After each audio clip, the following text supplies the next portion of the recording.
என் அன்பு சகோதர சகோதரிகளை நம்முடைய இரட்சகரும் மீட்பெருமாம் இயேசு கிறிஸ்துவின் நாமத்தில் உங்களை அன்போடு கூட வாழ்த்துகின்றேன். அற்புதத்தின் மாதம், அதிசயத்தின் மாதம், அவருடைய நாமம் அதிசயம்.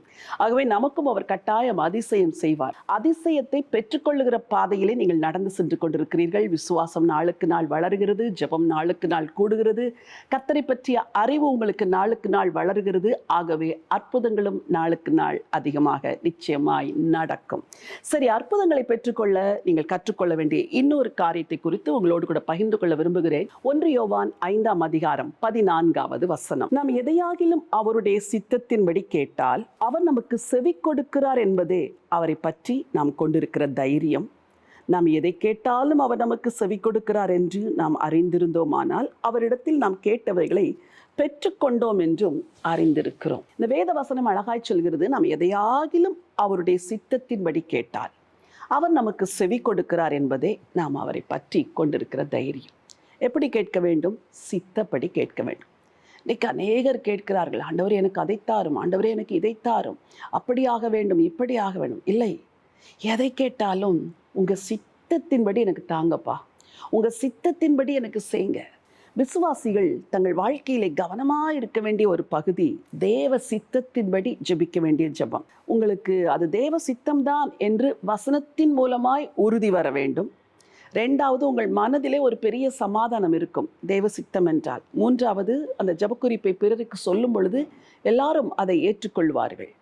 4வது, நீங்கள் ஜெபிக்கும் பொழுது கர்த்தர் அடுத்தடுத்து படிக்க நடத்தி செல்வார். சில வேளைகளில் கர்த்தர் மௌனமாக இருக்கிறது போல் இருக்கும், ஆனால் ஏற்ற வேளையிலே கர்த்தர் கிரியை செய்வார். சரி, தேவ சித்தத்தின்படி ஒரு அற்புதம் நடக்க வேண்டும் என்று கேட்டால் ஆண்டவர் நிச்சயம் செய்வார். ஆபிரகாமுக்கு ஒரு குழந்தையை கொடுப்பது தேவ சித்தம். அதே போல வேதத்தில் பலரும் அவருடைய சித்தத்தின்படி ஜெபித்து அற்புதங்களை பெற்றுக்கொண்டார்கள். உங்கள் வாழ்க்கையிலே சித்தம் அல்லாத ஒன்றுக்காய் பல நாட்கள் காத்திருக்கிறீர்களா? உங்கள் சொந்த விருப்பத்தை ஜெபமாய் மாற்றி அதற்காய் காத்திருக்கிறீர்களா?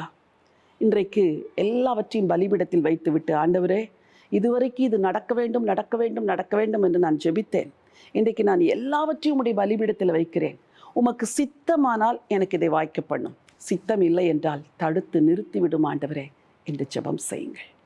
கர்த்தருக்கு சித்தமானது அவருடைய கையினாலே வாய்க்கும். இந்த வசனத்தில் 2 படி இருக்கிறது. ஒன்று, அவருடைய சித்தத்தின்படி கேட்டால் செவி கொடுப்பார்.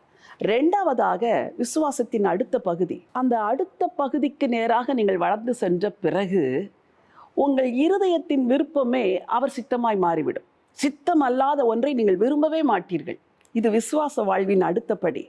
ஆகவே நீங்கள் எதை கேட்டாலும் அவர் அதற்கு பதில் கொடுப்பார். கடந்த சில நாட்களுக்கு முன்பதாக ஒரு தாய் தன் மகளை அழைத்து கொண்டு வந்தார்கள். அவர்கள் சொன்னார்கள், அம்மா, மகள் பரீட்சை எழுத போகிறாள், நீங்கள் ஜெபம் செய்து அனுப்ப வேண்டும் என்று.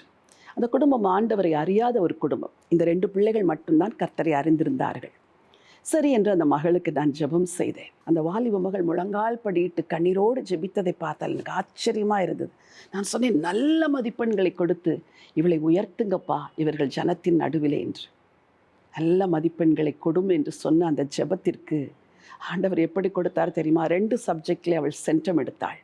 495 மார்க்குகள் வாங்கி பாஸ் பண்ணுவதற்கு ஆண்டவர் அந்த மகளுக்கு உதவி செய்தார். ரிசல்ட் வந்தவுடன் அந்த குழந்தையின் தாய் ஓடி வந்து கண்ணீரோடு ஆண்டவருக்கு நன்றி சொன்னார்கள். அம்மா, இதற்கெல்லாம் நாங்கள் தகுதியே கிடையாது, ஆண்டவர் என் மகளுக்கு நல்ல மார்க்கை கொடுத்தார், ஆனால் இன்றைக்கு வந்து என் மகள் கர்த்தருக்கு நன்றி சொல்ல வேண்டும் என்று விரும்பினாள். அம்மா, என் கணவர் அவளை விடவில்லை, ஏனெனில் என் கணவர் இன்னும் இயேசுவை ஏற்றுக்கொள்ளவில்லை, தயவு செய்து ஜெபம் செய்யுங்கள், அவர் இயேசுவை ஏற்றுக்கொள்ள வேண்டும் என்று.